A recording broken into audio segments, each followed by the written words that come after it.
Hello student, I hope all will be good. Welcome to mathematical classes. तो चलिए हम अगले इसके पहले वाले वीडियो में बनाए थे परिमेय संख्या, अपरिमेय संख्या, प्राकृतिक संख्या इत्यादि संख्या के बारे में जाने थे और उसमें से कुछ संख्याएं थी जो हम नहीं बता पाए थे लंबी वीडियो होने के कारण। तो चलिए आज हम पार्ट 1 लेकर आए हैं जिसमें हम जानेंगे जुड़वा संख्या, जुड़वा आभाज्य संख्या, सअभाज्य संख्या इत्यादि संख्याएं के बारे में काफ़ी डीप में जाकर समझेंगे, यानी गहराई से समझेंगे। तो चलिए जानते हैं जुड़वा अभाज्य संख्या क्या है। जुड़वा अभाज्य संख्या क्या है? देखिए हमने लिखे हैं वैसी अभाज्य दो संख्या जिसके बीच की अंतर 2 हो उसे हम जुड़वा अभाज्य संख्या कहते हैं। मतलब वैसी अभाज्य दो संख्याएं लेंगे जिसके बीच की अंतर क्या हो 2 हो उसे हम कहते हैं जुड़वा अभाज्य संख्या।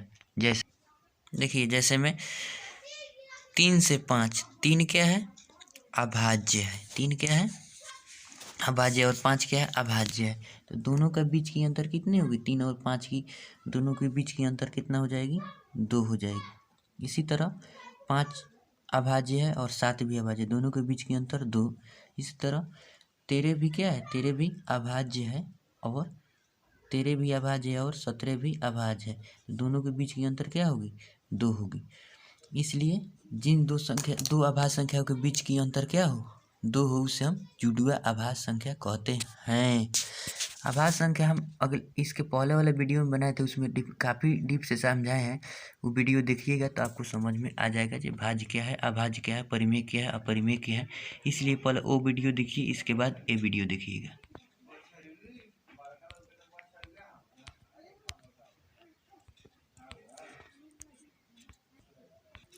अब हम जानेंगे सअभाज्य या सहभाज्य संख्या, यानी सअभाज्य या असहभाज्य संख्या क्या है, इसके बारे में हम काफ़ी गहरा से चलिए परिभाषा के तौर पर हम समझाते हैं। देखिए हमने डिफिनेशन लिखा वैसी प्रकृति संख्याओं जिसका महत्तम समवर्तक यानी HCF 1 हो उसे हम सअभाज्य संख्या कहते हैं। जैसे में देखिए हमने एक एग्जाम्पल में लिया 4 और 5। 4 क्या है प्राकृतिक संख्या है और 5 क्या है प्राकृतिक संख्या है। 4 और 9, 4 भी क्या है 4 भी प्राकृतिक संख्या और 9 भी क्या है प्राकृतिक संख्या। तो जिसका महत्तम यानी मस क्या आना चाहिए 1 हो। अब जैसे हम मसई का लेंगे, ले लो मार रहे हैं 4 को लेंगे, 4 को ले लो और क्या भाग विधि सिखा रहे हैं और 9 को ही ले लो। तो 4 और 9 के तो 4 दूना 8, 1 घटेगा तो होगा, उसके बाद उतारेंगे 4 और 1 4 4 जो कि कट गया तो आंसर होता ही यानी मस कितना हो जाएगा मस कितना का 4 कोमा 9 का 1 हो जाएगा, यानी ये आंसर होता है। तो इसलिए क्या है एक आंसर हो जाएगा, एक आया ना है ये। तो क्या होगा सब क्या 5 और 4 और 9 क्या है सअभाज्य संख्या है।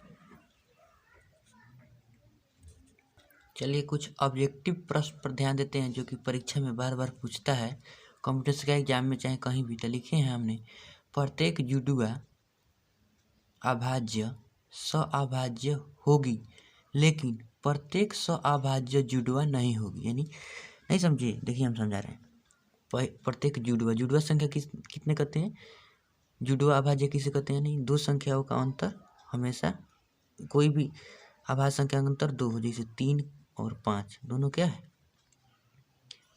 3 और 5 दोनों क्या है जुड़वा संख्या है, यानी जुड़वा अभाज्य है, तो दोनों के अंतर क्या है 2 है। जैसे लीजिए 5 और 7, 5 और 7, तो 5 और 7 क्या है दोनों का अंतर क्या है 2 है, तो जुड़वा अभाज्य है। तो और दोनों जुड़वा अभाज्य है तो यह सअभाज्य भी है, सअभाज्य भी है। सअभाज्य को कैसे चेक करेंगे, लिखे थे हम डिफिनीशन में,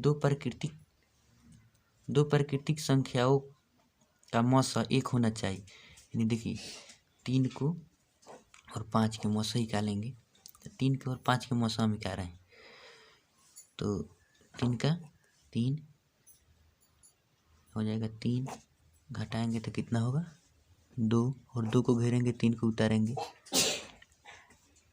फिर 2 1 और इसको 1 2 2 घटा देंगे, यहाँ पे आया यानी मौसा बराबर क्या क्या का मौसा है 3 और 5 का, तो मौसा बराबर क्या 1 हो जाएगा आंसर। तो 1 आया तो ये क्या है सअभाज्य है ना, तो इसलिए लिखे हैं हमने जब प्रत्येक जुड़वा अभाज्य सअभाज्य होगी, बट प्रत्येक सअभाज्य जुड़वा अभाज्य नहीं होगी, यानी सअभाज्य। देखिए डिफिनीशन में हम बताए थे, ले लिए हम 4 और 9, 4 और 9 सअभाज्य है लेकिन ये जुड़वा नहीं है, क्योंकि दोनों का अंतर क्या है, यानी 9 में से हम 4 को घटाएंगे, अंतर माने घटाव होता है, तो क्या आ जाए 5 हो जाएगा। तो अंतर क्या आ रहा है 5 आ रहा है, तो जुड़वा थोड़े है, जुड़वा संख्या दो अभाज्य संख्याओं का अंतर होना चाहिए 2, और ये अभाज्य भी नहीं है, 9 और 4 ये अभाज्य नहीं है, तो प्रत्येक सअभाज्य जुड़वा नहीं होता है। इसलिए हमेशा हम याद रखेंगे जब प्रत्येक जुड़वा अभाज्य सअभाज्य होगी लेकिन सअभाज्य संख्या जुड़वा कभी नहीं होगी। चलिए अगले ऑब्जेक्टिव पर ध्यान देते हैं।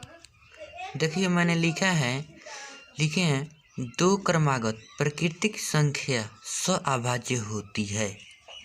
2 क्रमागत का मतलब लगातार, 2 कोई भी संख्या लीजिए प्राकृतिक संख्या और लगातार हो, वो क्या होती है, वो सअभाज्य होती है। जैसे 3, 2,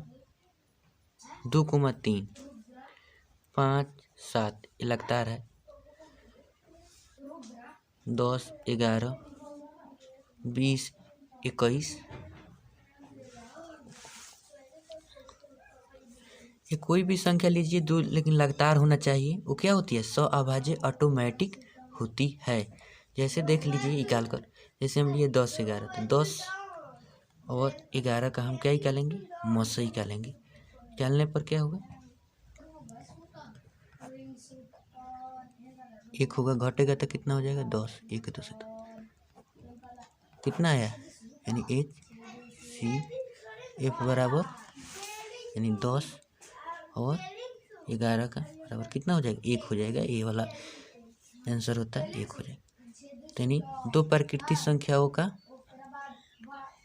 मौसा 1 हो उसे क्या कहते हैं सअभाज्य संख्या कहते हैं। तो ये क्या आता है सब, यानी 2 कोई भी 2 लगातार यानी क्रमागत प्राकृतिक संख्या हो वो क्या होती है, वो ऑटोमेटिक सअभाज्य ही होती है।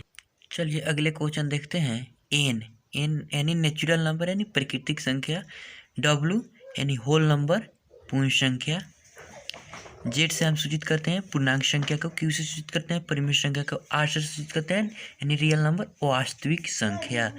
तो सभी संख्या के बारे में हम जानेंगे अभी, ये कौन संख्या क्या हो सकती है, यानी प्राकृतिक संख्या पूर्ण हो सकती है। ये सभी संख्या को ट्री के माध्यम से अभी हम जानते हैं। हमने लिखे हैं एन का मतलब हुआ नेचुरल नंबर प्राकृतिक संख्या, तो ये जो है ना यह हो सकती है यानी प्राकृतिक संख्या पूर्ण संख्या हो सकती है, लेकिन पूर्ण संख्या प्राकृतिक संख्या कभी नहीं होगी।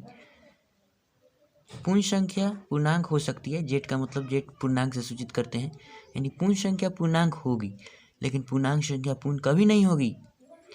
यहाँ पे पूर्णांक संख्या परिमेय होगी, क्यू से सूचित करते हैं रेशनल नंबर, यानी पूर्णांक संख्या परिमेय हो जाएगी लेकिन परिमेय संख्या पूर्णांक कभी भी नहीं होगी। यहाँ परिमेय संख्या वास्तविक होगी, लेकिन वास्तविक संख्या परिमेय कभी नहीं होगी, यानी यहाँ से देखिए ए संख्या ई होगी, ए संख्या ए हो सकती है, ए संख्या ए होगी, ए संख्या ए होगी, लेकिन ए संख्या ए कभी नहीं होगी, ए संख्या ए कभी नहीं होगी। यानी कहने का मतलब हुआ मेरा जी एन से यानी नेचुरल नंबर, प्रकृति संख्या, गिनती की संख्या कहते हैं। ये पूर्ण संख्या हो सकती है, यह पूर्ण संख्या हो जाएगी, या पूर्णांक हो जाएगी, या परिमेय हो जाएगी, या रियल नंबर यानी वास्तविक हो जाएगी। लेकिन इसके पीछे यानी ए कभी नहीं होगी, ये कभी नहीं होगी, ये कभी नहीं होगी, ये कभी नहीं होगी। इसी तरह होल नंबर ई हो सकती है, होल नंबर ई हो जाएगी, लेकिन ई कभी नहीं होगी। समझ में आया? यानी देखिए एन बराबर ए डब्लू हो जाएगी, लेकिन डब्लू बराबर आई नॉट होगी एन।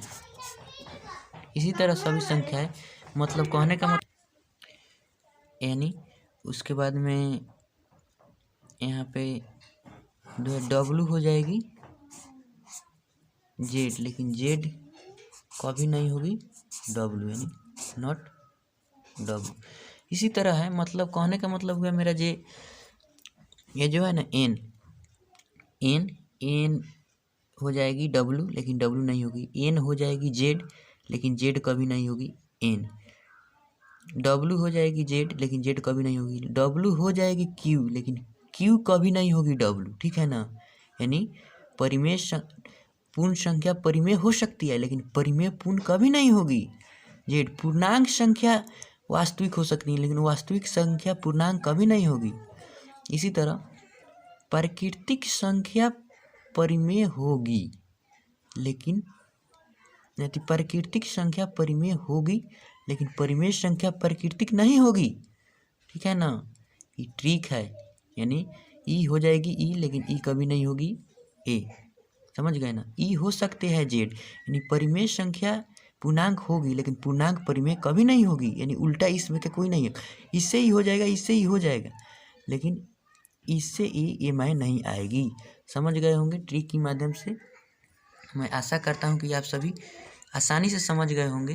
तो चलिए चलते हैं अगले वीडियो में, हम परिमेय, अपरिमेय और संख्या ऑब्जेक्टिव के बारे में काफ़ी गहरा डीप से समझाएंगे, और परिमेय और अपरिमेय में कन्फ्यूजन को बताएंगे, जो कि पार्ट 2 आएगा मेरा वीडियो। चलिए धन्यवाद।